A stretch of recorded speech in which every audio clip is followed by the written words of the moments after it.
At 67 years old, after 4 decades working as a seamstress out of my house in Southside Atlanta, I never thought I'd hear my daughter-in-law Tasha celebrate my absence from my son Ethan's wedding, as if my presence were a curse she had finally dodged.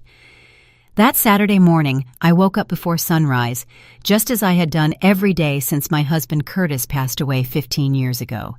I carefully pressed my best navy blue dress, the one I had bought specifically for this occasion after saving up for 3 months.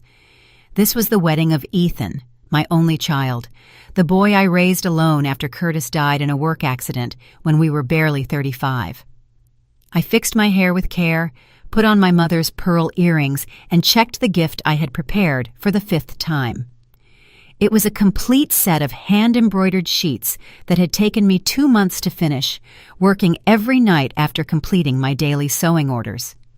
The trouble started when I left my house headed for the First Metropolitan Baptist Church downtown. The main water pipe on Clover Lane had burst overnight, completely flooding the main avenue. Firefighters had blocked off 3 city blocks, forcing all traffic onto back streets I had never navigated before. My neighbor Delia yelled from her window, "Grace, you can't get out this way. It's all shut down since 5 in the morning." I had to walk 15 blocks in my high heels until I found a taxi willing to take the long route around the city periphery. By the time I arrived at First Metropolitan, the ceremony was already over. I looked for the main entrance to the reception hall, which was marked by arches, but I got confused in the parking lot and ended up walking toward the back of the venue, where there was a small garden with benches for the bridesmaids to rest between photos. That's where I heard the unmistakable voice of Tasha, my daughter-in-law, talking to her friends Kendra and Candace. Thank goodness she missed the whole ceremony. You know how she is, always with her sad stories, always talking about how hard it was raising Ethan alone, always reminding everyone she doesn't have money. It's better that she only showed up now. Kendra laughed and added, "Oh, mothers-in-law are like that, always playing the victim. My mom says it's typical of those older ladies who have nothing else to do but stick their noses in their kids' lives." Candace finished the thought. Plus, can you imagine if she had shown up in that old outfit? You can tell she doesn't know how to dress for elegant occasions. It's better this way, right? No poor mother-in-law drama.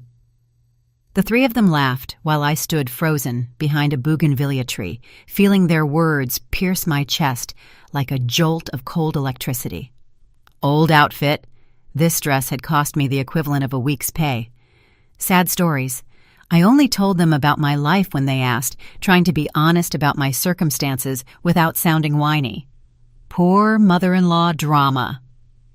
For 2 years, I had financially helped Ethan and Tasha with the down payment for their condo, slowly giving them my savings every month until they had the $8,000 they needed. I took a deep breath, smoothed my dress, checked my makeup in my purse mirror, and walked into the ballroom through the main door with a calm smile. "Grace, thank heavens you made it!" Ethan shouted when he saw me, running to hug me. "Mom, I thought something terrible had happened to you." I hugged him tight, inhaling the scent of his new cologne, feeling the expensive fabric of his suit against my cheek. "A pipe burst on my street, son, but I wasn't going to miss your wedding for anything in the world." Tasha approached with a smile that didn't reach her eyes. "Mother Pearsall, what a shame you missed the ceremony. It was so beautiful." I kissed her on the cheek and said, "The important thing is that you're married now. God bless you both." Throughout the entire reception, I began to notice familiar behaviors that I had previously ignored or rationalized. My sister-in-law, Simone, Ethan's sister, introduced me to some people as Ethan's mom. But when other guests asked about my work or my life, she quickly changed the subject or pulled her conversation partners away. My nephew Devin, Simone's son, barely greeted me with a quick kiss on the cheek before disappearing among the younger guests. My nieces Chloe and Skylar, who used to always seek me out to chat at family gatherings, this time only exchanged courtesy greetings before finding excuses to leave. When it was time to open the gifts, I watched every reaction carefully. The expensive presents from Tasha's bridesmaids and relatives were met with genuine exclamations of joy and prolonged gratitude. When Ethan opened my package with the embroidered sheets, Tasha quickly lifted them, muttered an automatic, "Thanks, Mother Pearsall," and immediately placed them beneath the table with the other minor gifts. The sheets, on which I had invested 60 nights of labor, embroidering intertwined initials and tiny flowers, were treated as an inconvenient formality to be swiftly dealt with. It was at that moment, watching my gift of love be discarded with indifference, that the words I had heard in the garden gained a deeper meaning. It wasn't just the cruel comment of a nervous daughter-in-law on her wedding day. It was a reflection of how they truly saw me, as someone inconvenient, outdated, out of place in their prosperous modern lives, a relic from Ethan's past that they preferred to keep on the sidelines of his new married life. During dinner, I sat at a table with people I didn't know well, distant relatives of Tasha's who were polite but aloof. From my seat, I could see the main table where Ethan and Tasha were, surrounded by their closest friends, all young professionals, dressed in expensive clothes, talking about topics I didn't fully grasp: investments, international trips, exclusive restaurants. It was as if an invisible world separated us, a social barrier that I didn't know when it had been built. The dancing started with modern music I didn't recognize. The younger guests took over the floor, while the older ones remained chatting at the tables. I waited all night for Ethan to come and ask me to dance, as he always did at family parties, but he was completely absorbed in his new wife and his friends. At 11 o'clock at night, when the party was in full swing, I decided to go and say goodbye. "Son, I'm heading out now. I have to work early tomorrow." Ethan gave me a distracted hug. "Already leaving, Mom?" "Okay, have a good night. Thanks for coming." Tasha gave me an equally automatic farewell kiss. "Thanks for coming, Mother Pearsall. See you soon." But in her eyes, I saw something that confirmed what I had feared all night: relief. She was relieved I was leaving, that her perfect party could continue without the awkward presence of the humble mother-in-law who didn't fit into their new prosperous life as a couple. The cab ride home was silent. During the 40-minute drive, I mentally reviewed every detail of the night: the conversations where I was ignored, the moments where I was left talking alone, the embarrassing introductions where Simone minimized my importance, the indifference toward my gift, Ethan's lack of interest in including me in his important conversations. For the first time in my life, I began to wonder if I had been living in a bubble of self-deception, believing I was an important part of my son's life, when in reality, I was merely a family obligation to be fulfilled occasionally. That night, in my small South Side apartment, I sat in the rocking chair where I used to embroider and began to remember all the sacrifices I had made so Ethan could get to where he was. The years of working double shifts to pay for his private school when the local public schools weren't good. The times I sold my own things to buy him new clothes when he started dating Tasha, who came from an upper-middle-class family. The Sundays I spent cooking for them when they were dating, preparing elaborate dishes that Tasha photographed for her social media but never learned to cook herself. I also recalled the times Tasha had made seemingly innocent comments that now took on a different meaning. "Mother Pearsall, why don't you buy more modern clothes? Ethan has the money to help you." Or, "Doesn't it bother you that people know you're still working at your age? Ethan's a professional now." Or the time she suggested I cut my hair shorter because a woman my age looks better with short hair and less fuss. Comments I had interpreted as well-intentioned advice but now understood as attempts to control my appearance so I wouldn't socially embarrass them. That morning, as I took off the navy blue dress I had chosen with such care, I saw myself in the closet mirror, and for the first time in years, I truly saw myself as others saw me. A 67-year-old woman with gray hair, deep wrinkles on her face, rough hands from so much sewing, clothes that, though clean and well-kept, couldn't compete with the elegant standards of the social circle Ethan now belonged to. A woman who represented the humble past he preferred to keep discreet in his new prosperous married life. It was there, standing in front of that mirror at 3 a.m, when something fundamental broke inside my heart, not in a dramatic or explosive way, but like a silent crack that suddenly allowed me to see the truth I had been avoiding for months. My son no longer needed me as a present and participatory mother. He needed me as a distant, manageable memory, as a family obligation to be met occasionally, but one that didn't interfere with his real life. The next day, Sunday morning, while having coffee in my small kitchen, I began to recall all the signs I had ignored over the last year. Ethan's increasingly spaced-out visits, always in a hurry with Tasha waiting for him in the car, the increasingly short phone calls where he seemed to be doing other things while talking to me, the family invitations that arrived later and later, as if they had debated whether or not to include me for a long time. I particularly remembered a phone conversation I had accidentally overheard 3 months earlier. Ethan had come to visit me and received a call from Tasha while he was in the bathroom. She didn't know I was in the living room and spoke loudly. "Are you done over there? Kendra invited us to lunch and I don't want to be late just because we're visiting." When Ethan came out of the bathroom, I lied, saying I had gone to the garden so as not to make him feel bad. But those words had been engraved in my memory. Just because we're visiting, as if coming to see his own mother was a chore to be completed quickly. Over the next 2 weeks, I decided to conduct a silent experiment. I stopped calling Ethan to see how long it would take him to contact me spontaneously. I stopped sending good morning and good night texts. I stopped asking about Tasha or their weekend plans. I simply waited to see if my communicative absence would be noticed. The results were revealing and painful. Ethan took 8 days to call me, and when he did, it was to ask for a favor. He wanted me to embroider the initials on some new shirts he had bought for work. He didn't ask how I was. He didn't mention that I had been strangely silent. He didn't show curiosity about my life or activities. He simply saw me as a useful resource he could turn to when he needed something specific. I agreed to embroider the shirts, but while working on them in the evenings, I began planning profound changes in how I related to the family. Not dramatic changes or elaborate revenge, but silent adjustments in my expectations and in the emotional energy I invested in relationships that clearly weren't reciprocated with the same level of affection and respect. It was then that I started noticing other details I had previously overlooked.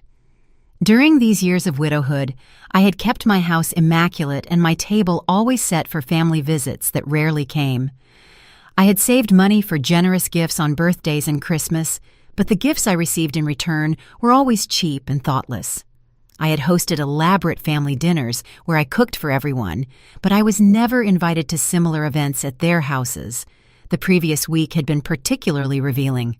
Tasha had posted photos on Facebook of a family dinner at her parents' house, with Ethan smiling alongside all of his in-laws.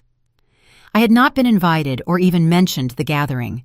When I casually asked Ethan about the dinner, he said it had been something improvised, very intimate, and that Tasha had thought I wouldn't like the kind of food they prepared. Kind lies to justify a deliberate exclusion. 3 weeks after the wedding, while embroidering napkins no one had asked for, but which I did out of habit, the phone rang. It was Tasha. "Mother Pearsall, are you busy on Saturday? My mom wants to get to know you better, and we thought we'd have a small family lunch." Her tone was that of someone fulfilling an uncomfortable social obligation.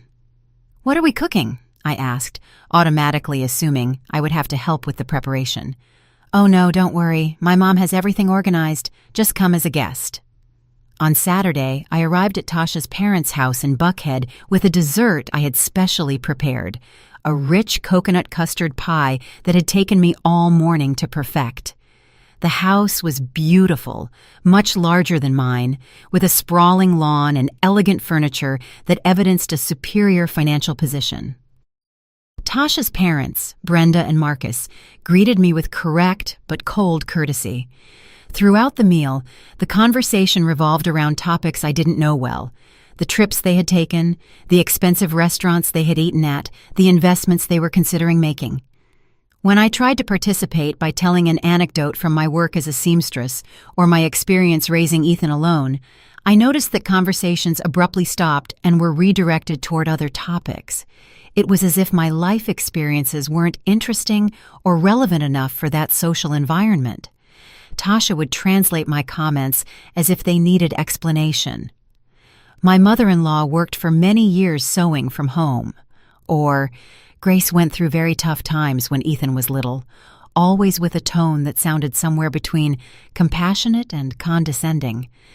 That afternoon, while I helped clear the dishes, even though they insisted it wasn't necessary, I overheard Brenda comment softly to Tasha in the kitchen.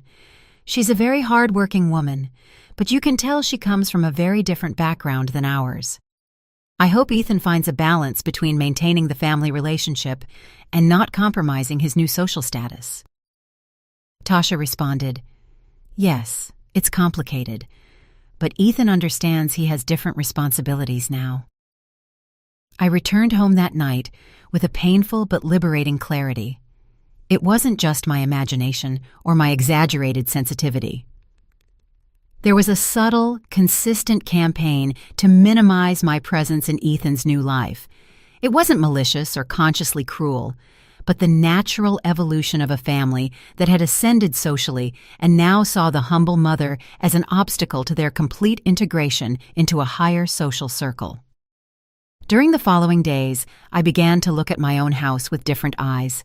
The family photos filling the walls, the letters Ethan had written me from college, thanking me for all my sacrifices, the memories of the happy times we had shared when he depended completely on me.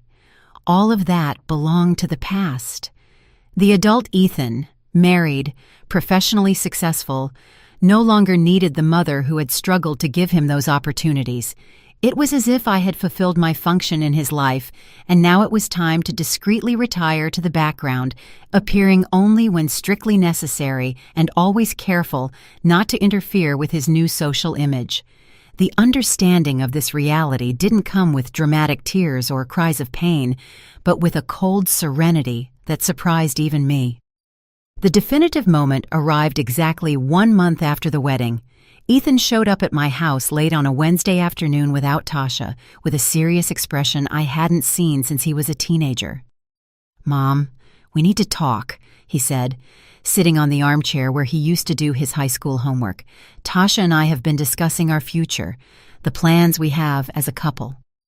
I sat across from him with my hands folded in my lap, feeling I was about to hear something that would forever change the relationship we had built over his 32 years of life.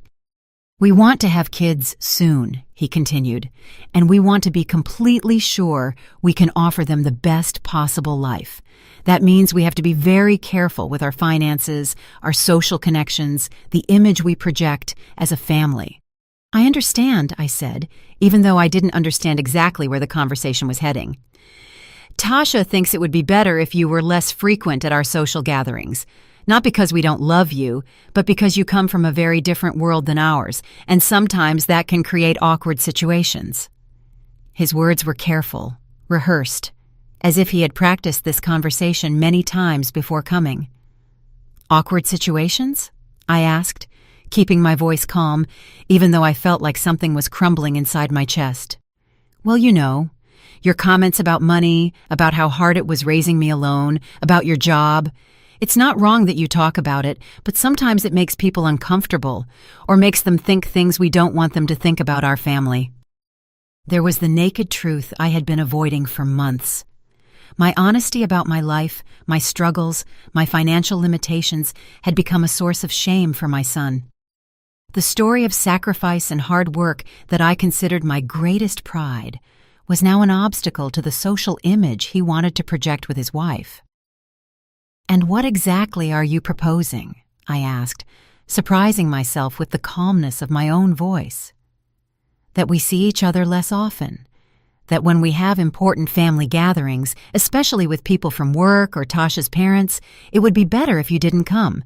We can still have lunch together occasionally, just the two of us, but the social stuff, it would be better to keep that separate." I remained silent for several minutes, processing not just the words I had heard, but the complete reality they represented. My son, the boy I had carried in my arms on nights of fever when I didn't have money to take him to a private doctor, was asking me to become invisible in his social life so as not to compromise his new middle to upper class identity. "That's fine," I finally said, and I saw the instant relief on his face. "I understand perfectly what you're telling me." He got up to hug me, likely expecting this to be the end of a difficult but necessary conversation. But as I felt his arms around me, something deeper than sadness was settling in my heart. It was a cold clarity, a silent determination that he couldn't perceive. That night, after Ethan left with the clear conscience of having resolved the problem of his problematic mother, I sat down at my sewing table and began making plans.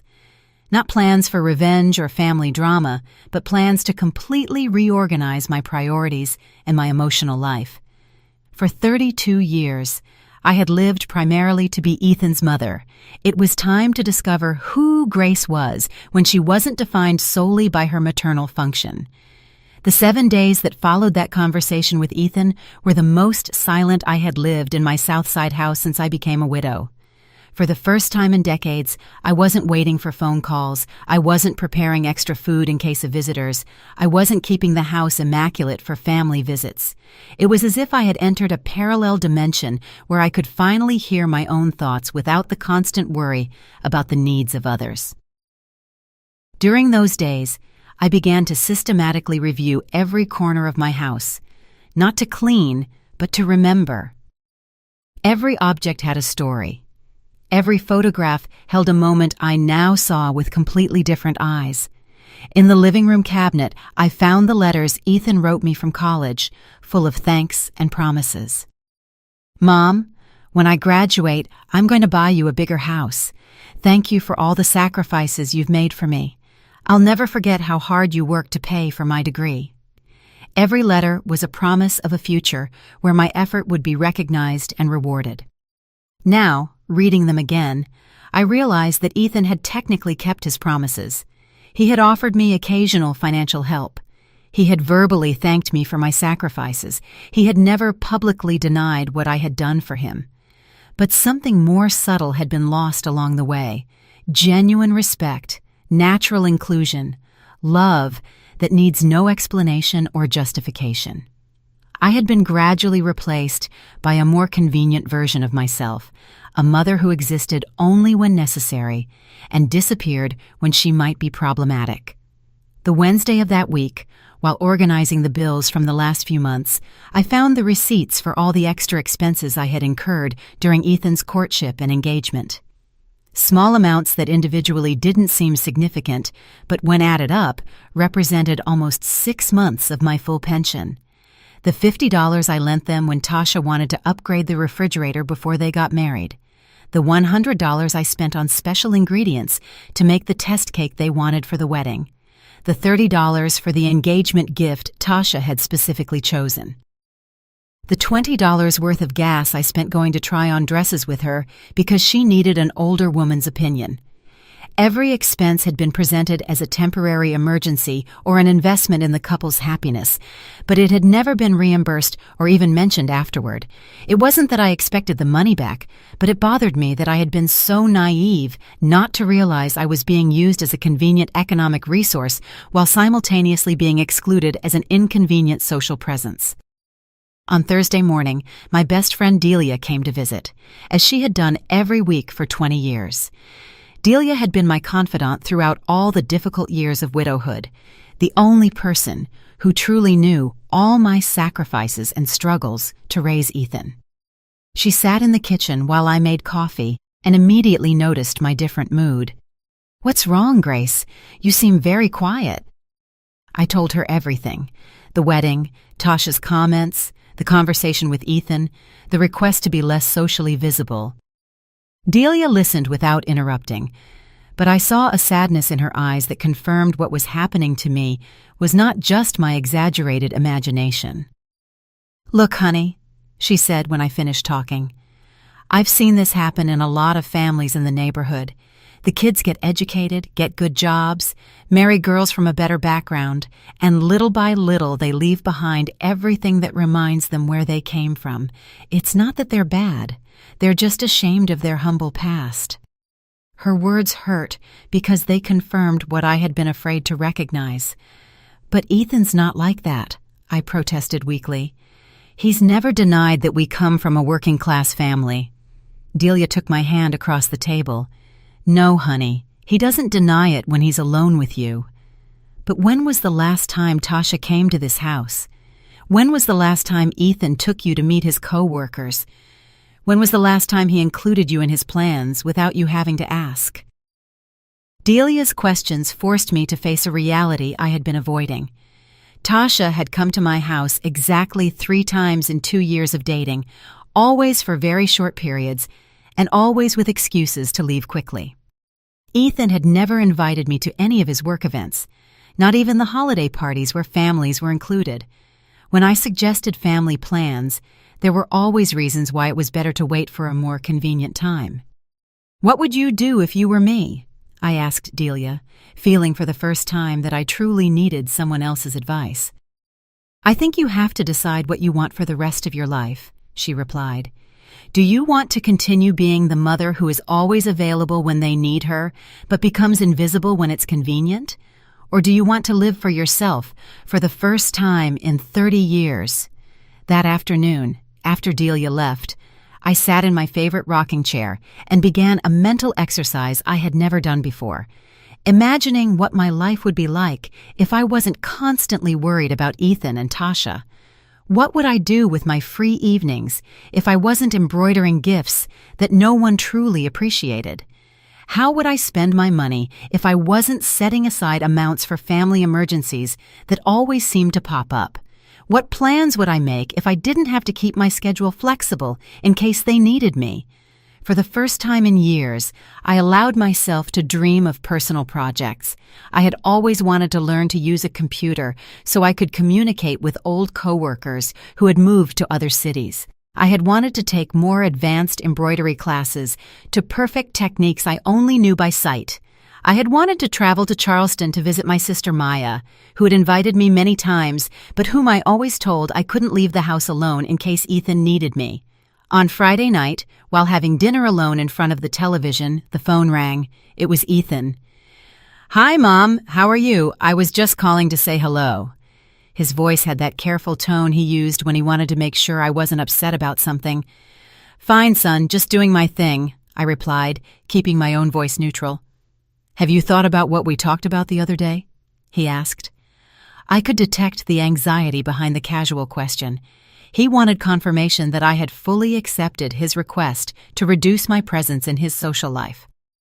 "Yes, I've thought about it a lot," I said. "And I think you're right. It's better for everyone to have their own space." I heard the relief in his breathing. "I'm so glad you see it that way, Mom. I don't want you to think we don't love you. We just want everyone to be comfortable." After hanging up, I kept thinking about that word, comfortable. It was interesting how their comfort required my discomfort, how their peace of mind needed my silence. Over the weekend, I did something I hadn't done in years. I didn't plan anything with Ethan in mind. I didn't cook his favorite food in case he decided to visit. I didn't clean the house extra in case he came with Tasha. I didn't dress up in case they invited me out. I simply lived my weekend as if I were completely independent, and the feeling was strangely liberating. On Sunday morning, I went to Mass alone at St. Thomas Parish, where I'd gone for 20 years, but where I had lately only shown up when Ethan and Tasha didn't have other plans for me. After Mass, I stayed to chat with Beatrice, a woman my age who had recently been widowed and who always asked about Ethan with genuine interest. "And how is the young man? Has he gotten used to married life?" she asked as we walked toward the exit. For the first time, I decided to be completely honest. "Well, yes, he's getting very used to it, so used to it that he barely needs his mother anymore." Beatrice looked at me with understanding. "Oh, honey, that happens with all children when they get married. You raise them thinking they'll be our companions forever, but the truth is, you're raising them to leave." Her words were like a flash of clarity. All these years I had thought I was investing in a relationship that would grow stronger over time, but in reality, I had been preparing Ethan to become completely independent of me. The problem wasn't that he had pulled away. The problem was that I hadn't prepared to live my own life when I was no longer needed as an active mother. That afternoon, I decided to do something symbolic but important. I completely reorganized my house to work for me alone, not as a space always ready to receive family visits. I stored the extra dining chairs. I turned the guest room into my own sewing studio.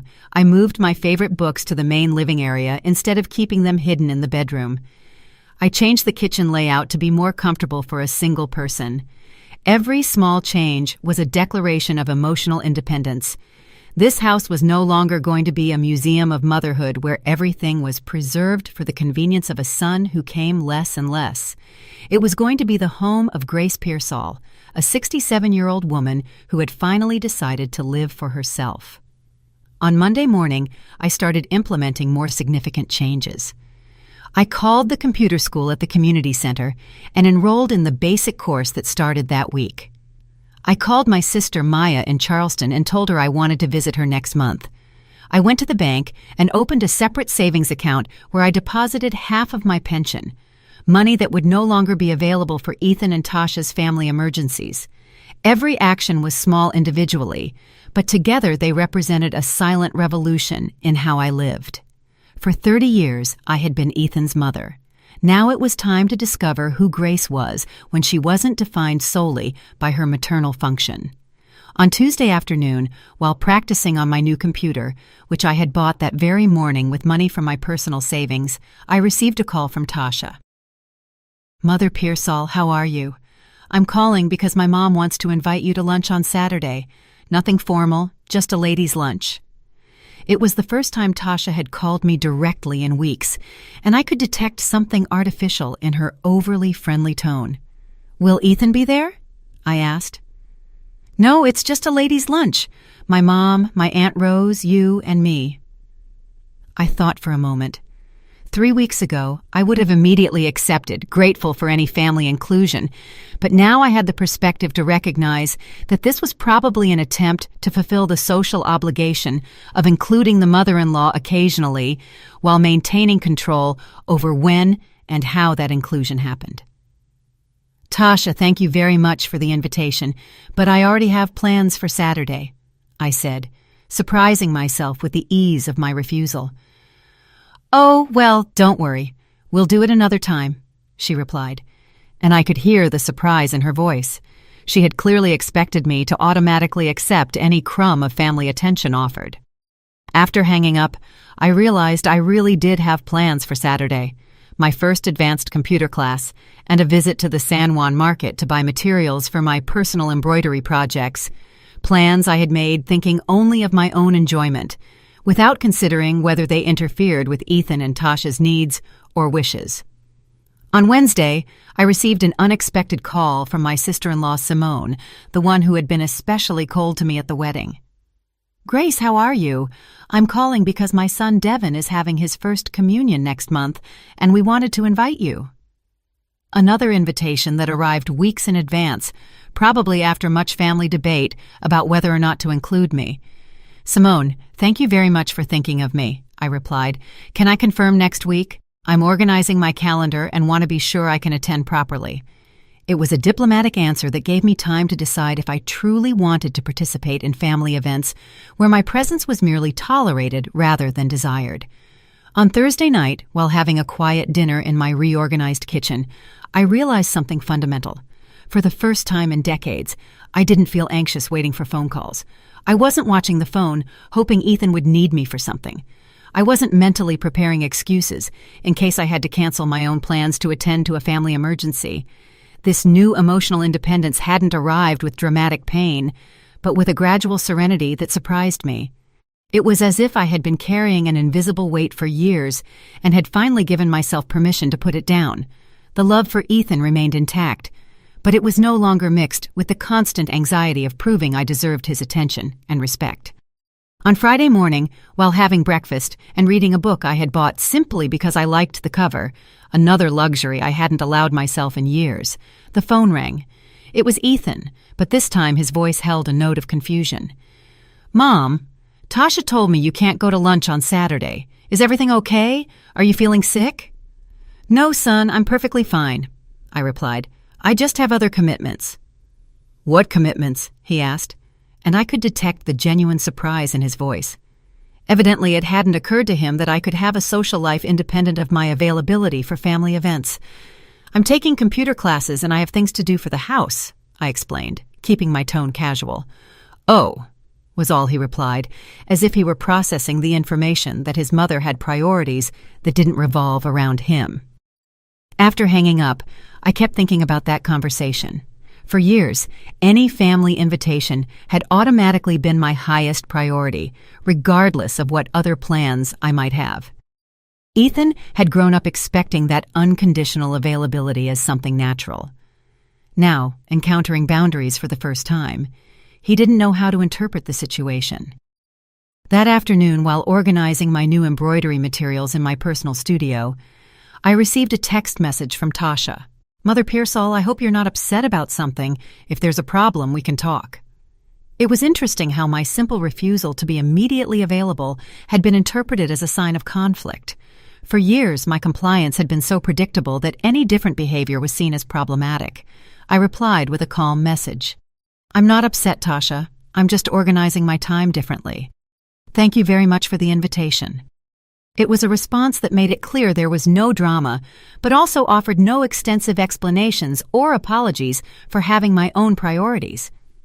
Saturday was the first day in years that I dedicated completely to my own interests.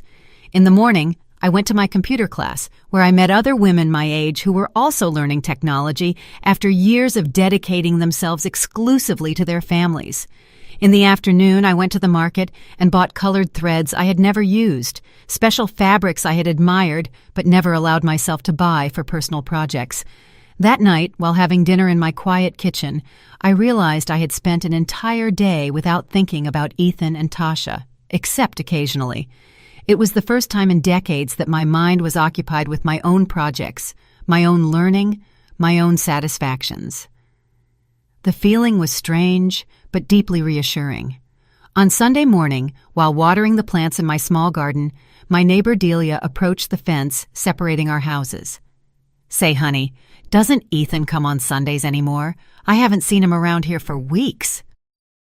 It was an innocent question, but one that made me reflect on how my internal changes were starting to become visible externally. "Well, he's married now, right? Everyone has their own life," I replied, surprised by the naturalness of my answer. 3 months ago, I would have explained in detail the reasons why Ethan was coming less, probably justifying his absence and minimizing any impression that there were family problems. Delia nodded with understanding. "That's life, honey. The children grow up, and you have to learn to live for yourself again. And how are you doing? How are you organizing yourself?" It was the first time someone had specifically asked about my well-being independent of my family situation. "Very well," I said, and realized it was completely true. "I'm learning new things, doing projects I had put off. I'm really enjoying having time for myself." Delia smiled.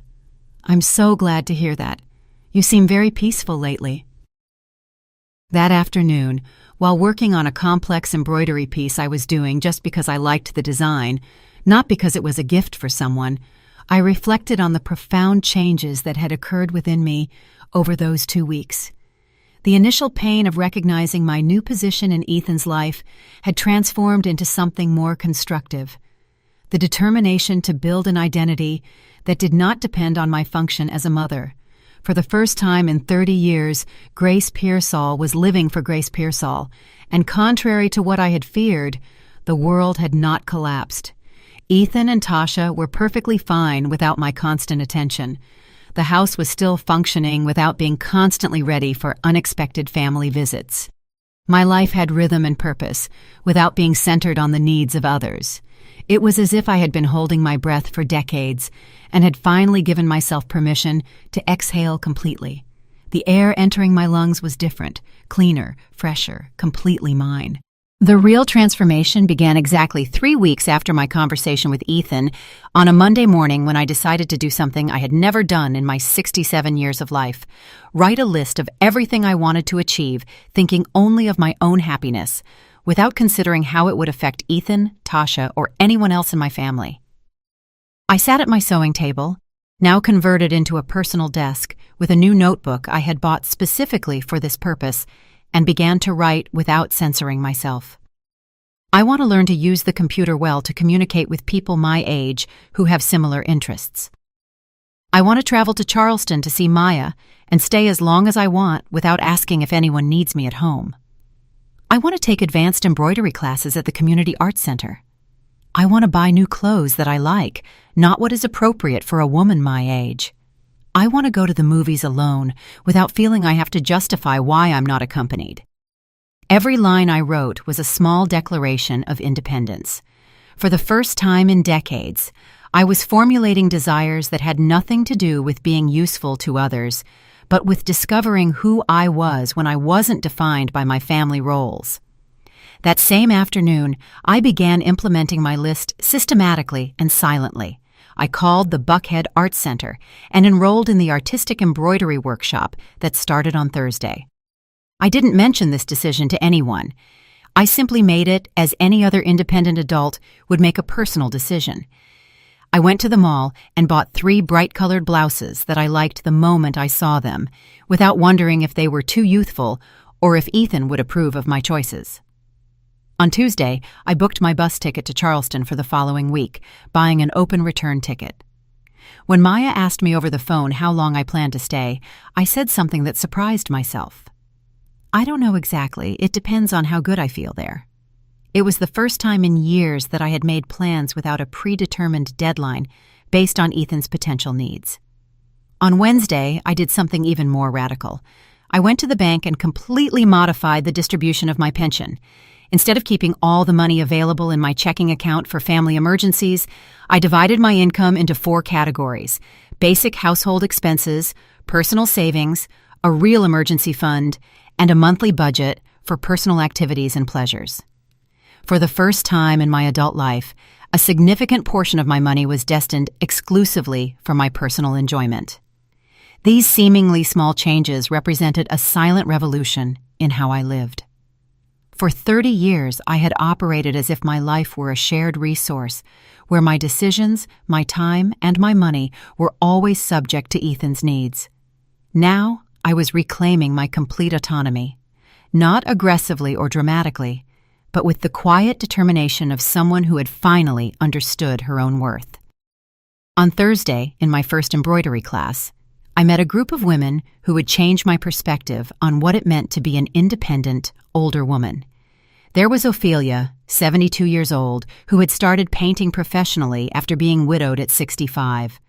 Gloria, 69, who had learned to drive and now traveled alone all over the country. Alicia, 71, who had gone back to school and had just finished her GED. All of them had lived decades completely dedicated to their families and were now discovering talents and passions they had never had time to explore. The secret, Ophelia told me while we practiced a new shading technique, is to stop asking for permission to live your own life.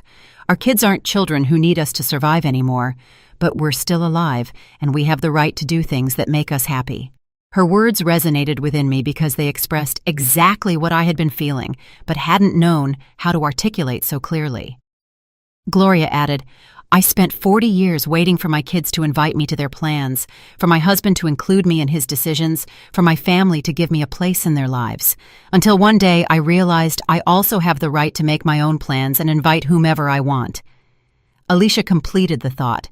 The problem is that we teach our children that mom is always going to be available, always going to say yes, always going to put their needs before her own, and then we're surprised when they treat us exactly the way we taught them. That conversation was like hearing my own thoughts expressed by wiser, more experienced voices. I wasn't the only woman of my generation who had confused maternal love with complete self-negation. I wasn't the only one who had raised successful children at the cost of completely forgetting who she was herself.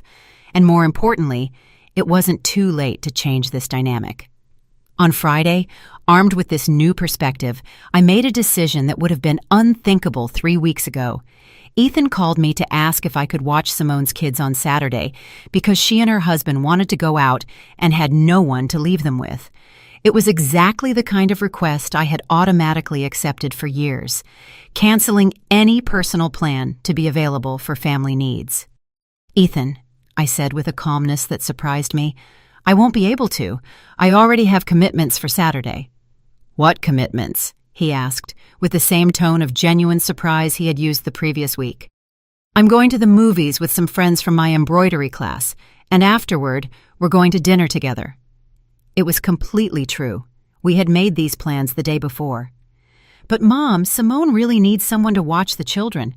She doesn't know anyone else she trusts." His response revealed something fundamental. For years, I had been the automatic solution for any childcare problem in the family. Not because I was the best option, but because I was the only one who never said no. "I'm sure they'll find another solution," I replied.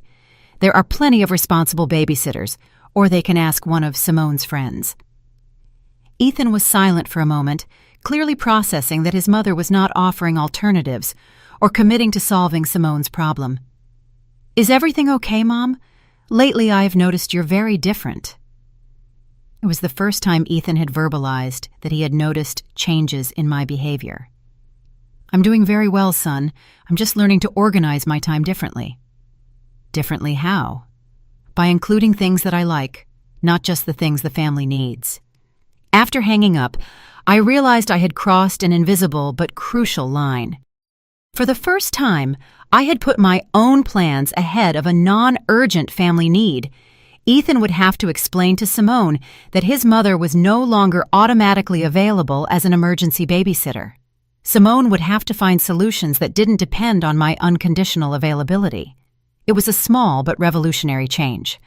On Saturday, I had an experience I hadn't had in decades.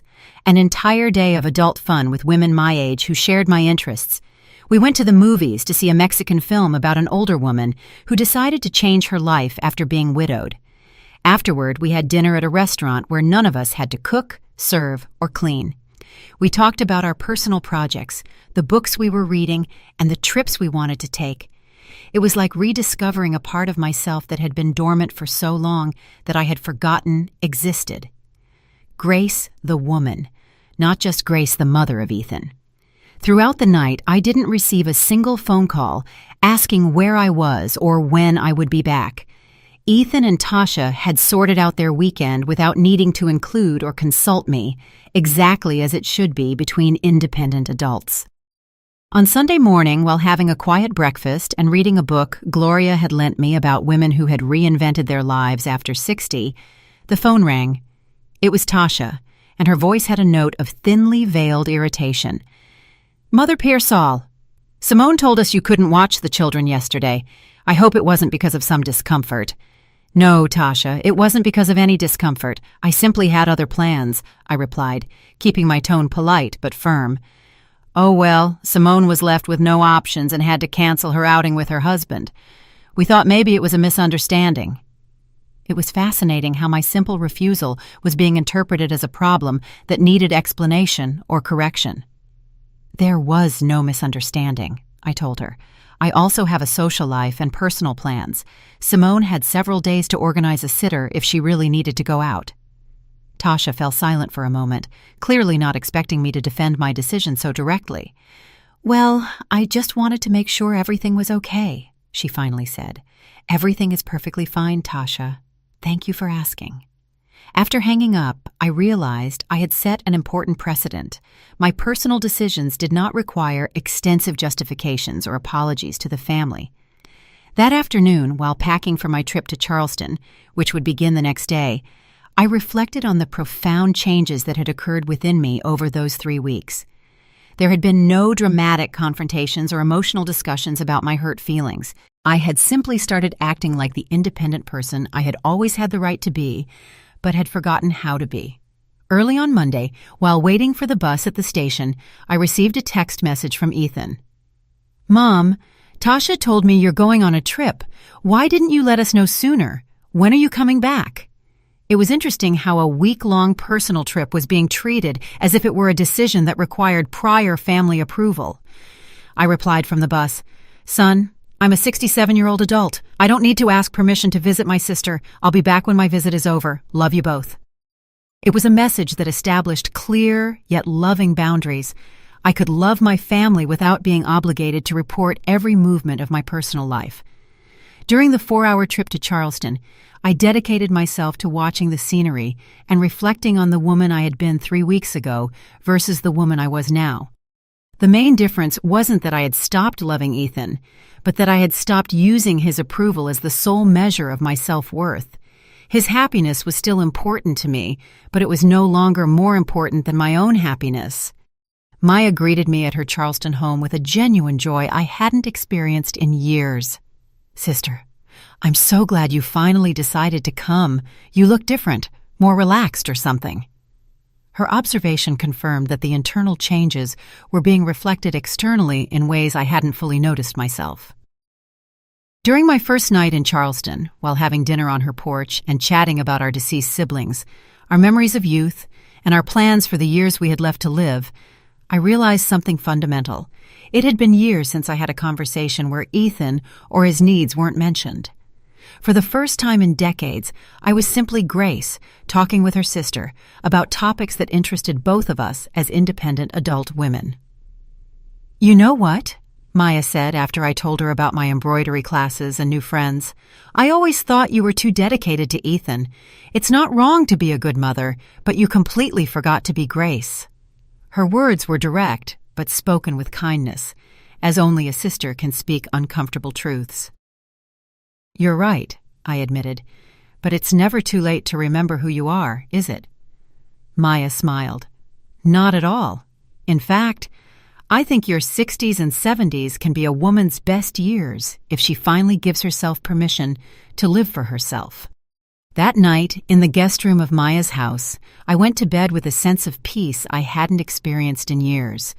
For the first time in decades, I wasn't worried about whether Ethan needed me for something, whether I had left everything organized at home, or whether my absence was causing family inconvenience. I was simply enjoying being in a new place with my dear sister, living an experience I had chosen solely because it made me happy. The next 5 days in Charleston were a continuous revelation. Maya took me to see the sweetgrass basket workshops where artists our age had started their careers after 60. We visited colonial churches where I stopped to admire antique needlework without rushing and without having to watch the clock. We went to the artisan market where I bought materials for personal projects without wondering if the expense was justifiable. But the most important thing was that during those days, I rediscovered aspects of my personality that had been dormant for decades.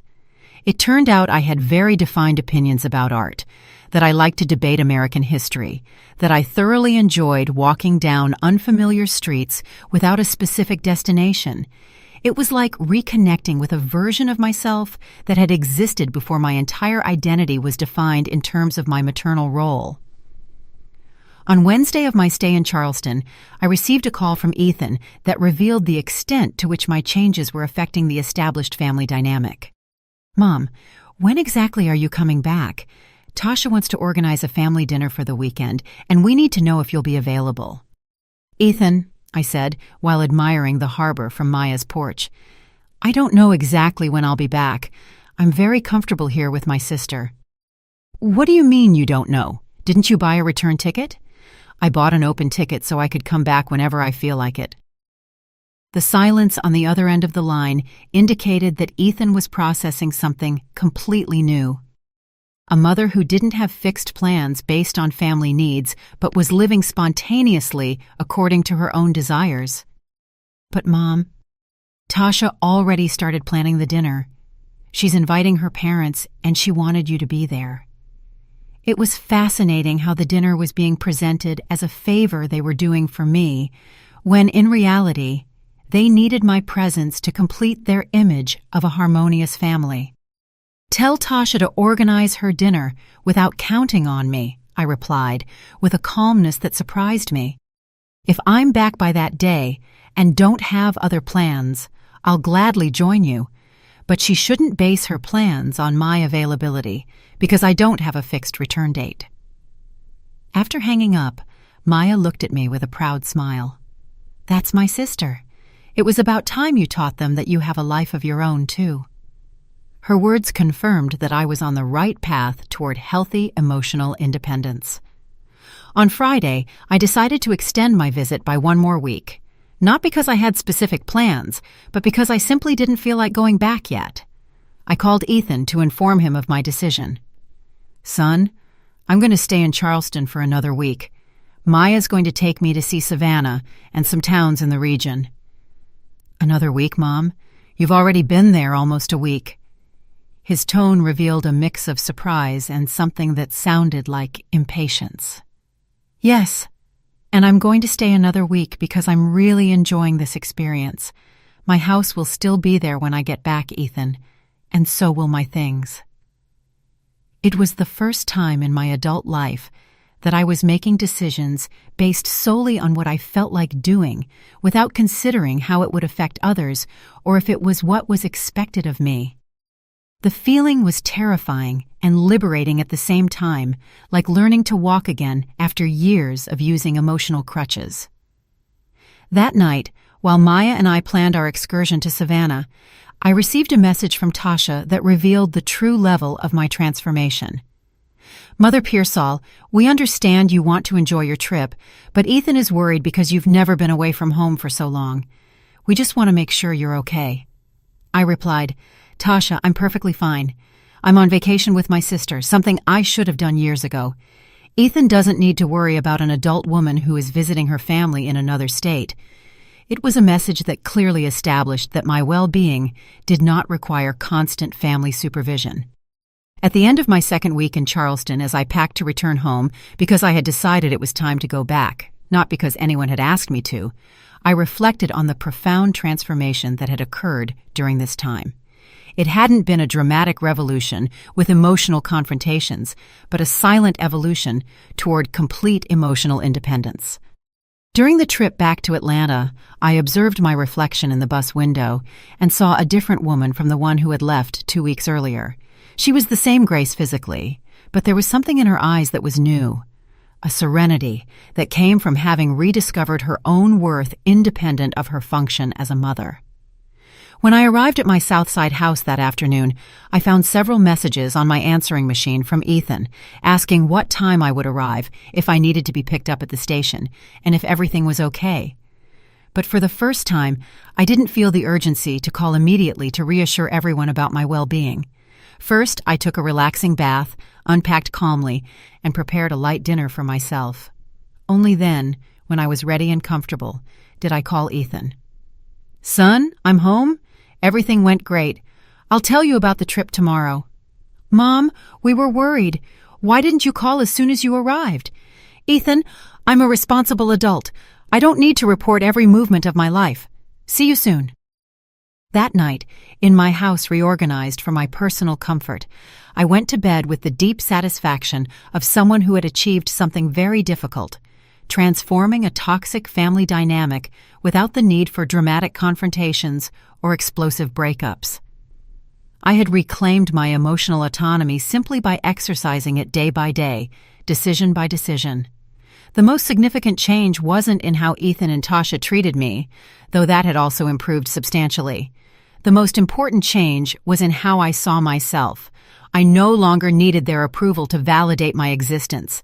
I no longer measured my worth by my utility to them. I no longer lived waiting for them to include me in their lives.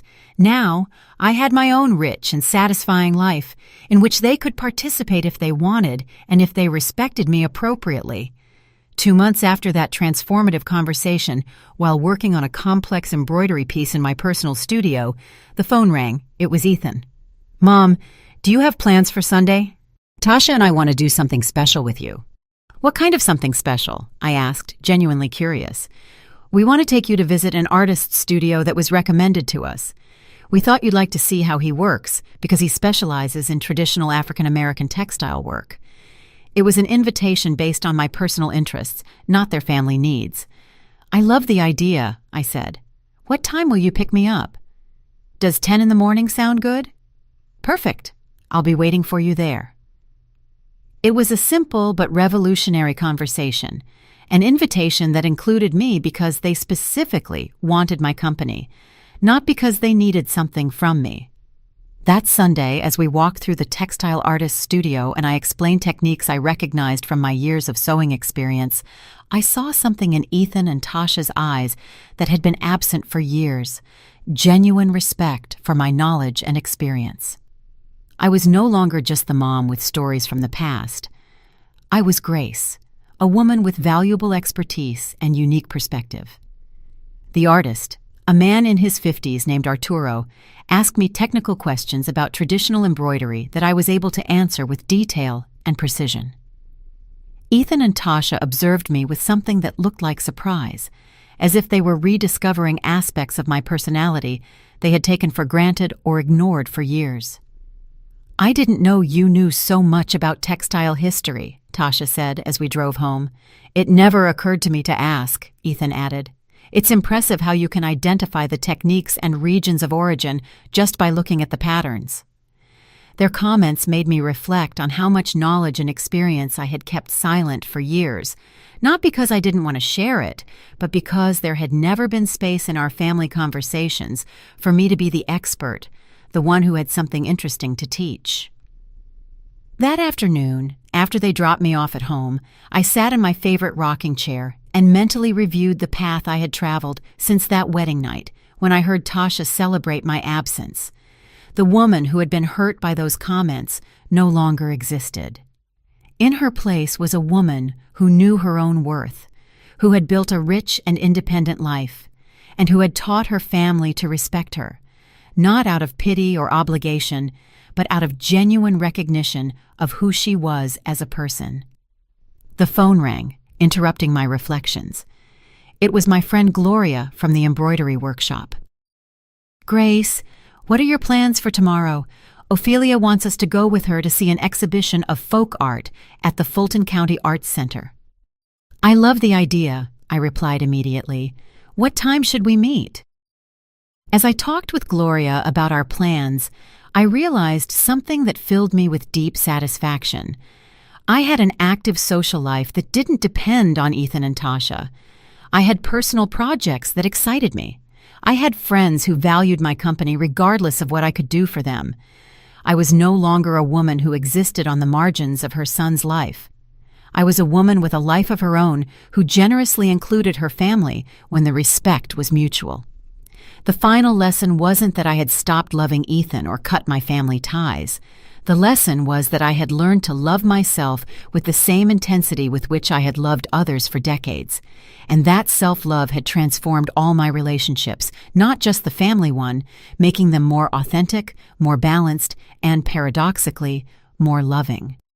That night, as I prepared my clothes for the next day, which included a cultural outing with my friends and a dinner Ethan and Tasha had invited me to a week in advance, I smiled, thinking about the woman I had been and the woman I was now. Both had loved deeply, but only one had learned that true love begins with oneself and extends toward others from a place of fullness, not from an emptiness that needs to be filled by external approval. 6 months had passed since that transformative conversation with Ethan and Tasha, and as I watered my geraniums in the small garden I had completely redesigned to my own taste, I reflected on the serene woman I had become. It was a perfect October morning in Southside Atlanta with that golden light that makes everything seem possible, and for the first time in decades, I felt completely at peace with the direction my life had taken. My morning routine had evolved into something I never would have imagined at 67. I got up at 6:30, not because I had to make breakfast for someone else or be ready in case they needed me early, but because I had discovered that the first hours of the day were my most creative and peaceful time. I made coffee in my new coffee maker, another personal whim I had indulged in, sat on the porch I had decorated with plants and a comfortable rocker, and spent a full hour simply existing without a specific agenda. During those silent moments, I watched how the light changed on the leaves of my plants. I listened to the sounds of the neighborhood gradually waking up and allowed my thoughts to flow without a particular direction. It was a luxury I hadn't given myself in 30 years, the luxury of not mentally organizing the day's tasks based on the needs of others, but simply breathing and being present in my own life. After coffee, I went to my sewing studio, which I had converted into a truly personal space. The walls were decorated with my favorite embroidery pieces, not because they were gifts for someone, but because I liked seeing my work well displayed. The large table I had bought allowed me to spread out complex projects without having to constantly put everything away to make space for other family activities. It was my space, organized according to my comfort and my creative needs. That morning, I was working on a large format tapestry that I had designed myself, inspired by traditional African motifs, but with my personal interpretation of the colors and shapes. It was a project that would take me months to complete, but that was precisely its beauty.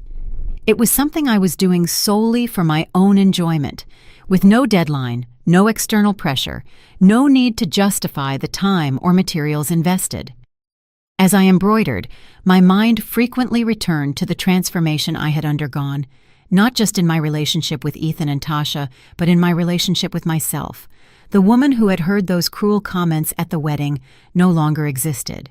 In her place was a woman who knew her intrinsic worth, who had learned to set boundaries without guilt, and who had discovered talents and passions that had been dormant for decades. The deepest change wasn't visible from the outside, but lay in the internal silence I had managed to cultivate. For years my mind had been a constant murmur of worries about Ethan. Had he eaten well? Would he need something? Was he upset with me about something? What could I do to make sure he kept needing me? Now that murmur had been replaced by a deep serenity that allowed me to think of him with love, but without anxiety, to care about his well-being without feeling I had to solve all his problems. At 10 in the morning, as I had done for the last 3 months, I prepared for my daily walk through the trails of the Southside Greenway Park. It was an activity I had started on a doctor's recommendation to maintain my physical health, but which had become one of my favorite times of the day. During those 40 minutes of walking, I contemplated nature, greeted other neighbors who were also exercising, and simply enjoyed the movement of my body in the space. On one of the park benches, I met Beatrice, a 73-year-old woman who had recently been widowed and was going through the process I had experienced months earlier, rediscovering who she was when she wasn't defined solely by her traditional family roles. "Good morning, Grace," she greeted me with a smile that didn't quite reach her eyes. "How are you?" "Very well, Beatrice. And how are things going at your house?" I knew her children had been pressuring her to move to a smaller apartment and sell the house where she had lived for 40 years. "Well, we're managing," she sighed. "My children insist that the house is too big for me alone, that it's too much work to maintain. But that house holds all my history, you know? I don't know if I'm ready to leave it." Her words vividly reminded me of my own internal struggles when I was learning to differentiate between what I really wanted and what others thought I should want. "Beatrice," I said, sitting beside her on the bench, "what do you want to do? Not what your children think is best, not what is most practical according to others, but what you truly desire in your heart." She looked at me with surprise, as if it were the first time someone had specifically asked about her own desires. "Well, I'd like to stay in my house," she admitted timidly. "I like my garden. I know all my neighbors. I have my routine set up, but my children say I'm stubborn, that I won't accept that things have to change." It was the same dynamic I had experienced. Adult children who confused genuine care with control over their mother's decisions. "And can you maintain the house financially? Do you feel safe living alone?" I asked her, addressing the real practical questions instead of the emotional ones. "Yes, to both things," she replied immediately. "I have my pension, the house is paid off, and I feel perfectly safe. It's just that my children think a woman my age shouldn't live alone in a big house." I smiled at her with understanding. "Beatrice, you are a competent adult who has the right to make your own decisions as long as you are able to do so. If you want to stay in your house and can do so, that is your decision, not your children's." She saw something in my eyes that reassured her. "Do you really think it's okay for me to tell my children no when they insist I move?" "I think it's okay for you to live your life according to your own wishes and needs," I replied. "Children sometimes forget that their mothers are still independent people with the right to make decisions, even when those decisions aren't the ones they would make." We talked for 20 more minutes, and when we said goodbye, Beatrice had a more determined expression, as if she had recalled something important about her own worth and autonomy. That conversation made me reflect on how many women of my generation were struggling with similar family dynamics, and how my own transformation had turned me into a kind of involuntary role model for others who were seeking their path toward late emotional independence. Upon returning home, I found a message on my answering machine from my sister Maya in Charleston. "Grace, just calling to say hello and tell you that my neighbor Rosario is going through something very similar to what you experienced with Ethan. I told her your story, and she wants to know if she can call you to talk. She said she needs to hear from someone who managed to change that dynamic without losing the family." It was interesting how my personal experience had become a source of inspiration for other women in similar situations. Over the last few months, I had received several calls from Maya's friends, acquaintances from my embroidery class, and even neighbors who had heard about my transformation and wanted advice on how to set healthy boundaries with adult children. I called Maya back immediately. "Sister, of course Rosario can call me. You know I'd be happy to help other women who are going through this." "Oh, Grace," Maya said affectionately, "you don't know what an impressive change you've made. I listened to you, and you sound like a different person, more self-assured, more peaceful. It's as if you've found your place in the world." Her words moved me because they captured exactly what I felt. I had found my place in the world, not as an appendage to Ethan's life, but as Grace Pearsall, a complete woman with her own interests, talents, relationships, and projects. That afternoon, I had my weekly advanced embroidery class at the Art Center, where I had progressed so much that the teacher, Carmen, curiously the same name as my daughter-in-law but a completely different personality, had asked me to help teach some basic techniques to new students. It was the first time in years that someone had seen me as an expert in something, as someone whose knowledge was valuable and worthy of being passed on. During the class, I worked with Norma, a 45-year-old woman who had started embroidering as therapy after a difficult divorce. "Grace," she said as I showed her how to make a particularly complex stitch, "you have incredible patience for teaching. You can tell you really enjoy sharing what you know." Her words filled me with satisfaction because they confirmed something I had discovered about myself.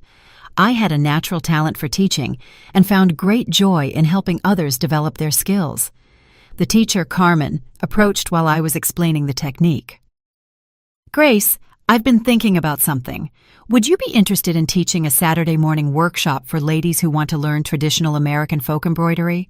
We have a lot of requests, but we need someone with your experience and patience." It was a proposal that deeply excited me. The possibility of turning my passion into a formal activity that benefited others and gave me a sense of professional purpose at 67. "I love the idea," I replied immediately. "When could we start?" "In 2 weeks, if that works for you. It would be a 6-session workshop, and of course, we would pay you for your time." It was the first time in my life that someone had offered me money to do something I genuinely enjoyed, not out of economic necessity, but as recognition of the value of my skills. That night, while having a quiet dinner in my reorganized kitchen and thinking about the teaching proposal, the phone rang. It was Ethan. "Hi, Mom. How are you? Am I interrupting you?" His way of asking had changed significantly in recent months. Now he acknowledged that I might have activities or commitments that didn't revolve around his availability. "You're not interrupting, son. I just finished dinner. How are you and Tasha?" "Very well, Mom. In fact, that's why I was calling. Tasha wants to invite you to a special dinner on Friday. It's our 6-month wedding anniversary, and we want to celebrate it with you." It was the type of invitation I had learned to expect, planned in advance, based on including my presence as something desired, not as something assumed. "That's lovely, son. I'm so happy you want to celebrate with me. What time would it be?" "Does 7 o'clock sound good? We thought we'd go to a new restaurant you'll like. It specializes in modern Southern cuisine." The description of the restaurant showed they had considered my tastes when making the plans, not just their own. "Perfect, I'll be there," I confirmed. "Mom," Ethan added, with a note of genuine affection in his voice, "Tasha and I were talking about how proud we are to see everything you're achieving, your classes, your projects, your new friends. You look so happy lately." His words moved me because they showed a level of observation and appreciation that I hadn't experienced before. "Thank you, son. I am very happy. I've truly discovered aspects of myself that I didn't know existed." "And it shows," he said. "Tasha always comments on how interesting it is to talk with you now that we talk about your projects and not just about us." It was a perceptive observation that confirmed the dynamic of our conversations had fundamentally changed. After hanging up, I sat in my reorganized living room and allowed a deep sense of gratitude to wash over me for the journey I had traveled. The woman who had been hurt by Tasha's comments at the wedding had used that pain as a catalyst for a transformation that had enriched not only her own life, but also her family relationships. The Friday night anniversary dinner was a revelation of how much our family dynamics had changed. For the first time in years, I spent an entire evening with Ethan and Tasha where I felt seen, heard, and valued as an independent person. We talked about the new workshop I was going to teach, the books I was reading, and my plans to travel to Charleston again, and perhaps explore other southern cities. Tasha specifically asked me about the embroidery techniques I was learning, showing genuine technical interest, not just social courtesy. Ethan asked me for advice on how to decorate a wall in their condo, valuing my aesthetic judgment after years of dismissing it as old-fashioned. It was as if they had finally discovered they had a mother with her own personality, valuable knowledge, and interesting perspectives. During dessert, Tasha made a comment that surprised me with its depth. "Mother Pearsall, I've been reflecting a lot about my relationship with my own mom. I realized I was making the same mistakes with her that we used to make with you. Taking her for granted, not considering her personal interests, assuming she'll always be available for what we need." It was an observation that showed how my transformation had generated waves of awareness beyond our immediate relationship. Ethan added, "I've been thinking about that too. It's easy to see our mothers only as mothers, not as complete women with lives of their own. I think that's a mistake a lot of children make." His words indicated a level of self-awareness that filled me with hope for the future of our family relationships. At the end of the night, when Ethan walked me to my car, he did something he hadn't done in years. He asked me specifically about my emotional well-being, not just my physical health. "Mom, are you happy with the changes you've made in your life?" It was a question that showed genuine interest in my inner state, not just my functionality as an available mother. "Very happy, son," I replied with complete honesty. For the first time in many years, I feel like I'm living my own life, not just existing based on the needs of others. Ethan nodded thoughtfully. "I'm so glad to hear you say that. And I'm very ashamed that it took me so long to realize that you also deserve to have your own life." His words were like a final balm for wounds that had already healed, but that I still remembered. "Ethan," I said, taking his hand, "the important thing isn't how long it took us to learn, but that we finally did. Now we have the opportunity to build a relationship based on mutual respect and genuine love, not on dependence or guilt."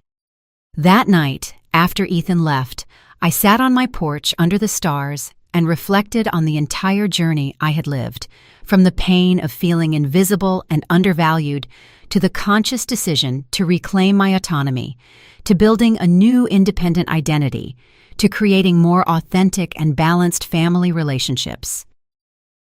The silence that had settled in my life wasn't an empty or resentful silence, but a silence full of peace and purpose.